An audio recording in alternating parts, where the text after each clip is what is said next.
ये बंसल जी, मैं तो दबाव आज तक मानना है, ना कभी झुका हूँ। गलत को गलत कहूँगा, सच्चे को सच्चा कहूँगा और पूरी ईमानदारी से, लगन से, निष्ठा से, अनुशासन में रहकर पूरी वफादारी से, जवाबदारी से, है जी, समझदारी से शहर को सुधारने का काम करूँगा और शहर की दशा और दिशा बदलने का काम करूँगा। और बड़ा ही सुंदर, आप भी कहोगे यदि भगवान ने और ईश्वर ने, जनता ने मौका दिया मुझे, तो मैं आपको दिखाऊंगा।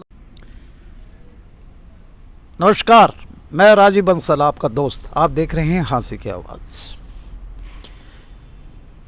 नगर निकायों के चुनाव की बिसात बिछने वाली है। एलनाबाद का बाई इलेक्शन के बाद हमारे सूत्रों के मुताबिक जल्द ही नगर निकायों के चुनाव भी डिक्लेयर हो जाएंगे, ये हमारे सूत्र बताते हैं। और ऐसे में प्रथम बार नगर निकायों के चेयरमैन का सीधा चुनाव होने जा रहा है और इसमें ताल ठोकने वालों की बहुत तादाद बढ़ती जा रही है। लेकिन आज हम एक ऐसी शख्सियत के साथ बैठे हैं जिन्होंने अपनी सेवा में, सरकारी सेवा में रहे, एक अधिकारी रहे और साथ साथ समाज सेवा को भी इन्होंने जिया है। मैं तारुफ करा रहा हूँ यशपाल सैनी जी का, जो डीआरए की पोस्ट से सेवानिवृत्त हुए। डीआरए मैं बता दूं कि डिस्ट्रिक्ट रेवेन्यू अकाउंटेंट एक पोस्ट होती है, एक अच्छी पोस्ट होती है, वहाँ से रिटायरमेंट इन्होंने ली है, अभी सेवानिवृत्त हुए हैं। और आइए इनसे जानते हैं कि ये चेयरमैन के चुनाव में क्यों रुचि रखते हैं और क्या इनकी मंशा है शहर को सुधारने के लिए। सीधी सी बात करते हैं एक यशपाल सैनी जी से। पहली बार हमसे रूबरू हो रहे हैं। यशपाल जी, सबसे पहले तो आपका हाँसी की आवाज़ पर हार्दिक अभिनंदन है, स्वागत है। बहुत बहुत शुक्रिया। मैं भी हाँसी की आवाज़ के तमाम दर्शकों को अपनी ओर से और अपने परिवार की ओर से होली का आज व्रत है, त्यौहार पर दिल से शुभकामनाएं अर्पित करता हूँ। सीधे से बात करते हैं, नगर निकायों के चुनाव सूत्रों के मुताबिक जैसे ही बाई इलेक्शन एलनाबाद का ख़त्म होगा, डिक्लेयर होने वाले हैं और यह जनरल सीट है, जैसे कि आपको मालूम भी होगा। आपका यह जहन में कैसे आया कि मैं चेयरमैन का चुनाव लड़ूं? और आप तो सेवानिवृत्त हो गए हैं, वैसे पारिवारिक जिम्मेवारियों से भी मुक्त हो गए। बंसल जी, बात ऐसी है, मेरा लगभग 37-38 साल का सेवा काल रहा है सरकार का और मैं एडमिनिस्ट्रेशन में बैठा था। मुझे पता है काम कैसे कराए जाते हैं और कहाँ से पैसा आता है और किधर खर्च करना होता है। परंतु शहर की दुर्दशा देखकर है ना, मन में ये विचार आया। मैं आपको ये भी बता दूं, शुरू से ही मैं समाज सेवा के प्रति समर्पित रहा हूँ। मैंने अपने सेवा काल के दौरान अपनी सैलरी में से 10% हिस्सा मैं नर सेवा, नारायण सेवा या पशु सेवा के लिए रखता था। ऐसे ही मेरी धर्मपत्नी और ऐसे मेरे दोनों बच्चों का भी।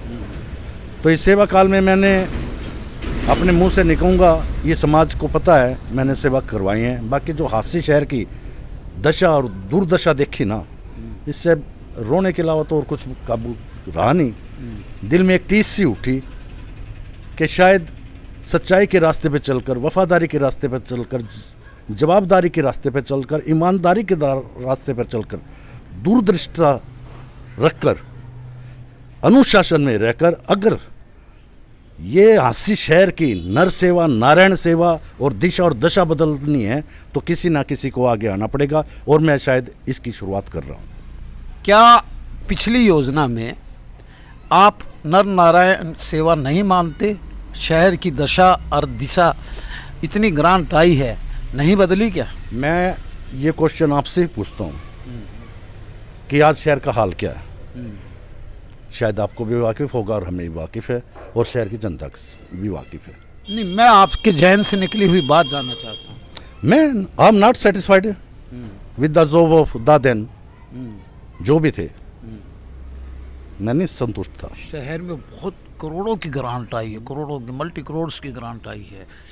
तो ऐसा है बंसल जी, मैं सिर्फ अपने अंदर झांकता हूँ, मैं अपने आप को सुधारने की कोशिश करता हूँ, है जी। अगर मैं रहूँगा ना तो मैं किसी से बदले की भावना, ना किसी से कुछ और की बात, मैं काम करके दिखाऊंगा। और जो व्यवस्था अव्यवस्था जो इस टाइम फैली है, सफाई की है, सड़कों की है, नाली की है, मैं इस काम के बारे में पहले एक रोड मैप तैयार करूँगा कागजों के ऊपर, कागजों के ऊपर तैयार करके जब आप लोगों पर जनता को दिखा के, यदि जनता संतुष्ट है उस पर, तो मैं धरातल पे काम करूँगा। कैसे तो स्ट्रीट लाइट, वो सीवर लाइन बिछानी है, स्टॉर्म वाटर की है जी, डी वाटरिंग की है, सीवर की है, पानी की निकासी का साधन करेंगे। ये नहीं भाई एक काम रोड बना दिया फिर पाड़ दिया दोबारा से पेड़ लगा दिया, नो, पहले कागजों पे फिर धरातल पे, और वो काम जनता को दिखेगा। जनता का दिया हुआ पैसा जनता के ऊपर ही दिल से और ईमानदारी से अनुशासन में रहकर खर्च किया जाएगा। इस बात पे फिर मैं दोबारा आऊँगा। 3 पार्टियां ऐसी हैं जो सिंबल पे चुनाव लड़ाएंगी, जिसमें सबसे मुख्य पार्टी है सत्ताधारी पार्टी बीजेपी, एक बड़ी पार्टी है कांग्रेस जिसने 70 साल राज किया, आम आदमी पार्टी। क्या आप किसी पार्टी का नुमाइंदा होना पसंद करेंगे या? मेरी पार्टी बंसल जी, मेरी पार्टी तो मेरा समाज 36 बिरादरी है। अगर समाज और 36 बिरादरी का समर्थन और आशीर्वाद मेरे साथ है तो मैं किसी पार्टी विशेष का कोई वो नहीं, समर्थन नहीं चाहता। 36 बिरादरी का होमवर्क कर लिया आपने? बिल्कुल कर लिया। मैंने आपको एक एग्जाम्पल दे रहा हूँ। जब मैं 30/9 को ही अभी मैं सेवानिवृत्त हुआ हूँ, तो मैंने एक छोटी सी पार्टी रखी थी घर में सेवानिवृत्ति के लिए।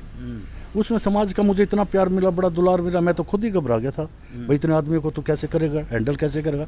सुबह 11 बजे चल रही थी वो ब्रह्मभोज तो नहीं, सॉरी, जो भोजन मैंने चाय पानी की व्यवस्था की थी वो रात 11:30 बजे तक चलती रही। इतनी दुनिया वो आप सामाजिक हैं, आप बड़े प्रेमी और स्नेहशील व्यक्तित्व के धनी हैं। आपके जीजा श्री बहुत बड़ी बड़ी पोस्ट पे रहे, उनकी वर्किंग देखी होगी आपने, वो HPSC के चेयरमैन भी रहे और मेंबर भी रहे। कैसी वर्किंग रही उनकी? उनका दरबार है ना, क्या नाम था?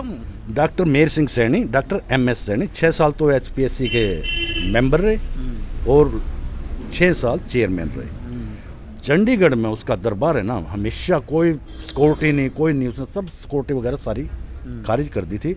जो भी गया, कोई भी गया, 24 घंटे दरबार खुले रहे, 24 घंटे लंगर चलता रहा, बिना खाने पाने के, पानी के, चाय के, उसने कभी किसी को वापस नहीं आने दिया। वही संस्कार हमारे मदर फादर ने हमारे अंदर डाल रखे हैं। उनको भाई जिसको खिलाना है तो प्यार से खिलाओ, इज्जत से खिलाओ, है जी। अगर आप माध्यम बनते हो, आप खिलाने वाले नहीं हो। दाने दाने पे लिखा खाने वाले का नाम, जिसके किस्मत में लिखा होगा ना तो खा के जाएगा। तो आप कौन हो खिलाने वाले? चलो उनको MS सैनी जी की छोड़िए, कुर्सी का वरदान है। हम सजबाग दिखा के वोट ले लेते हैं, चेयरमैन भी बन जाते हैं, MC भी बन जाते हैं, और कुर्सी को तो वरदान है बताते हैं राजनीतिक कुर्सी को कि वे एकदम से फितरत बदलती है। क्या आप उनसे हटके हैं? बिल्कुल हटके हूँ। आपने मेरी सरकारी सेवा का कार्यकाल देखा होगा शायद में। लोगों के इतने कागज आया करते शाम के टाइम, मुझे देकर जाया करते। मेरी बुढ़ापा पेंशन है जी, मेरा सिविल सीनियर सिटीजन का है, मेरी विधवा है, मेरे ये बेटी की शादी में लाडली स्कीम की योजना है, इतना उनका काम करवा के ला दिया करता, बाकी इनको दे दिया करता। लो भाई। अच्छा, आप चेयरमैन के साथ साथ कोई और चुनाव की भी ताल ठोकेंगे क्या? वो भविष्य के गर्भ में है, अब इस बारे में कोई डिस्क्लोज नहीं। चेयरमैन है या MC का भी चुनाव? हाँ, MC का मैं लड़ूंगा। हाँ, यही मैं कह रहा हूँ। बिल्कुल। एक चेयरमैन का और MC कौन से वार्ड नंबर 3 से? वार्ड नंबर 3 से। बिल्कुल 100%। और ये मैं आज मेरे चैनल से आपसे रूबरू बात कर रहा हूँ, आपने ताल ठोक दी है क्या चेयरमैन? बिल्कुल ठोक दी है सर। जनता का प्यार है, 36 बिरादरी का आशीर्वाद मेरे ऊपर है जी। वो लोग मुझसे आके कहते भाई साहब एक बार आगे चलो। किसी न किसी को तो शुरुआत करनी पड़ेगी। आपकी ईमानदारी, जज्बा और कार्यशैली वो देख चुके हैं, और उसी के दम पे मैं, लोगों के आशीर्वाद के दम पर, प्यार के दम पे ही मैं हंसी की दशा और दिशा बदलने का काम करूंगा। इन तीनों बड़ी पार्टियों से पार पा जाएंगे? जनता का अगर आशीर्वाद है तो पार्टियां क्या है सर? कुछ भी नहीं है। अच्छा, एक ही बिरादरी के अगर प्रेशर पड़ता है 3-4, इसमें तो जातीय समीकरण भी देखे जाते हैं और भी अर्थमेटिक भी देखा जाता है, दाम दंड भेद सब कुछ चलता है। तो बंसल जी मेरे पास समाज वोट डिवीजन का भी होता है। तो मैं बात बताता हूँ। आदमी आए थे समाज के, बोला भाई समाज को इकट्ठा कर लो, है जी, वोट डिवाइड ना हो। मैंने कहा बिल्कुल करो, आपकी बात स्वागत योग्य है, सुझाव स्वागत योग्य है और मैं मानता हूँ हर आदमी में गुण और अवगुण तोड़ लो, जो बढ़िया लगता है उसका नाम रख दो। मैं साथ में हूँ। आपका सपन क्या है चेयरमैन बनते ही? मेरा संपन्न है हांसी की दशा और दिशा बदलना, काम करना। पहले कागजों में मैप रोड तैयार करूंगा, झूठे वादे नहीं। जनता का दिया हुआ पैसा जनता के लिए और जनता पर ही खर्च होगा। ये थे यशपाल सैनी जी, सेवानिवृत्त हुए हैं अधिकारी के तौर पर, और इन्होंने ताल ठोक दी है चेयरमैन की और as well as ward number 3 से एमसी की, और कहते हैं कि मैं अपराइट रहकर, ईमानदार रहकर, और पहले की जो कार्यकाल है उससे बिल्कुल इत्तेफाक नहीं करता। शहर की दुर्दशा हो गई है, इसको मैं चेंज करके दिखाऊंगा, और ये इनका दृढ़ निश्चय है। देखते हैं कि भी आने वाला कल क्या बताता है। चुनाव डिक्लेयर होने बाकी हैं, और जैसे ही चुनाव होंगे यशपाल जी मैदान में डटे रहेंगे या किसी दबाव में आकर फिर कहेंगे बंसल जी समाज का दबाव है। ये बंसल जी, मैं तो दबाव आज तक मानना है ना, कभी झुका हूँ। गलत को गलत कहूँगा, सच्चे को सच्चा कहूँगा, और पूरी ईमानदारी से, लगन से, निष्ठा से, अनुशासन में रहकर, पूरी वफादारी से, जवाबदारी से, हैं जी, समझदारी से शहर को सुधारने का काम करूँगा और शहर की दशा और दिशा बदलने का काम करूँगा। और बड़ा ही सुंदर, आप भी कहोगे यदि भगवान ने और ईश्वर ने, जनता ने मौका दिया मुझे, तो मैं आपको दिखाऊंगा। बहुत लंबा हो जाएगा साहब, बस इतना पूछना चाहता हूँ कि चुनाव में दृढ़ निश्चय से बिल्कुल एकदम ताल ठोकोगे? पक्की लकीर। पक्की लकीर। नमस्कार दोस्तों, हम देखते हैं ऊँट किस करवट बैठता है। अब हवाएं ही करेंगी रोशनी का फैसला, जिस दिए में जान होगी वो दिया जल जाएगा। नमस्कार, फिर मिलते हैं ताल ठोक कार्यक्रम में। यशपाल जी ने ताल ठोक दी है, और आने वाला समय में ये चेयरमैन के यानी कि चुनाव लड़ने के इच्छुक हैं। देखते रहिए हंसी की आवाज़ में, मेरे एडिटर अजय सैनी के साथ।